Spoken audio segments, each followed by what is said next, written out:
A veces, las mejores lecciones de la vida empiezan con una idea completamente equivocada. Hoy vamos a conocer la historia de un proyecto de universidad que acabó siendo mucho, mucho más. Un viaje que nos revela una verdad universal sobre lo que de verdad significa aprender. Y aquí es donde arranca todo, con esta frase. Un grupo de estudiantes se enfrenta a una tarea que, vamos, parecía sencilla, creían que el camino estaba clarísimo, pero estaban a punto de descubrir que investigar de verdad es mucho más que simplemente poner palabras en un papel. Vale, pues vamos a ponernos en situación, en ese momento inicial.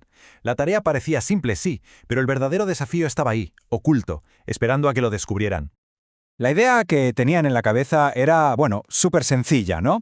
Pensaban que investigar era como seguir una receta de cocina. Eliges el tema, escribes el plan, lo entregas y listo. Un proceso ordenado, predecible. Pero claro, la realidad es otra cosa.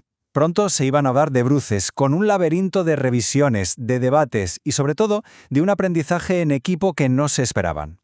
Y entonces llegó el momento que lo cambió absolutamente todo.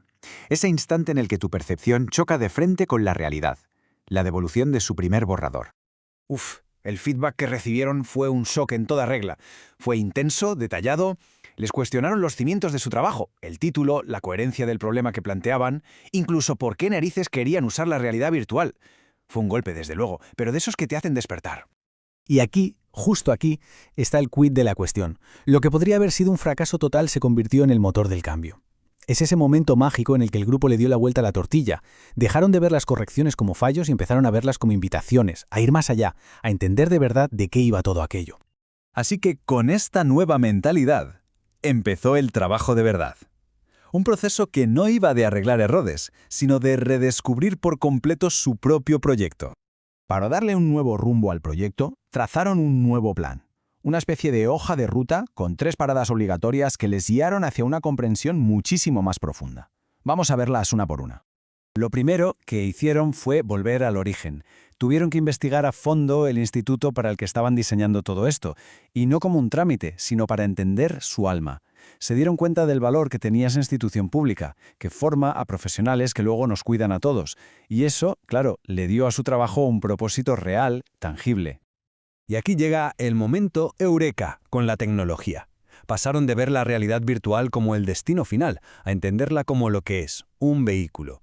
El clic fue darse cuenta de que lo importante no era la herramienta en sí, sino para qué servía, para que los futuros profesionales de la salud aprendieran mejor en sus prácticas.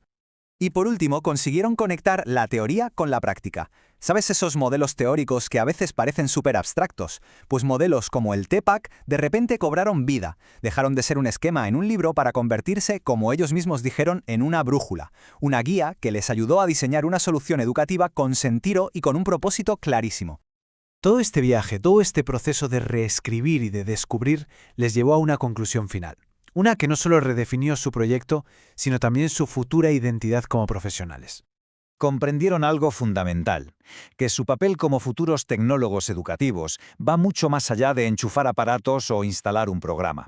Su verdadera misión es otra, es acompañar procesos de crecimiento humano, ser guías en la transformación que una buena educación puede provocar en las personas. Y esta frase lo resume todo de una forma brillante. Ellos son el puente. No están en un lado ni en el otro, son el conector. Su trabajo es asegurarse de que la innovación tecnológica no sea un fin en sí misma, sino que sirva de forma efectiva y humana a la enseñanza.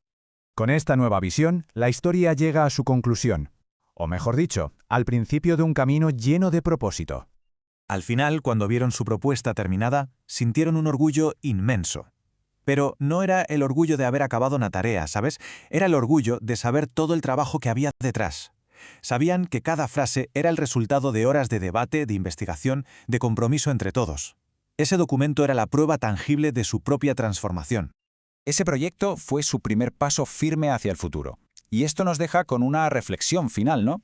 En cualquier viaje de aprendizaje casi siempre hay un momento clave, un desafío, una de esas devoluciones intensas que sin darnos cuenta se convierte en el verdadero punto de partida. En el primer paso firme de